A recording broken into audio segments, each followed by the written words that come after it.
I remember we were all sitting at the dinner table and we were talking about how our day went and things that were good that happened that day, things that were not so good that happened that day. And I remember my daughter saying that her and a friend of hers were not talking to a certain girl in their class because that girl had decided not to be friends with somebody else that they liked. And so her exact words were, well, we're not going to play with so-and-so now. And I remember thinking as a parent, oh my gosh, like where did she learn this? Or why does she think that this is okay?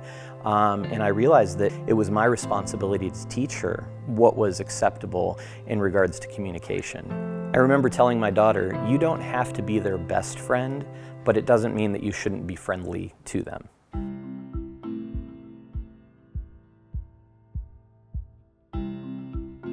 My name is Chris Stafford. I'm a partner in the 13th Floor Entertainment Group, and I'm a co-founder of the Don't Be a Monster campaign.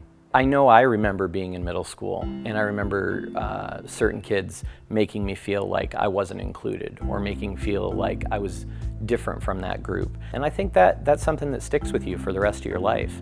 And I think fast forward to today, as a parent, I feel like I have a responsibility to remember those feelings and remember how they shaped who I am as a person, and know that if I educate my children on making the right decisions and the right choices in school, it can really change the future for a lot of people. I think if I properly educate my kids, then hopefully I'm paying it forward and they can be the one kid that makes a difference. They can be the one kid that might stand up and say something when they notice something that's not right in their school.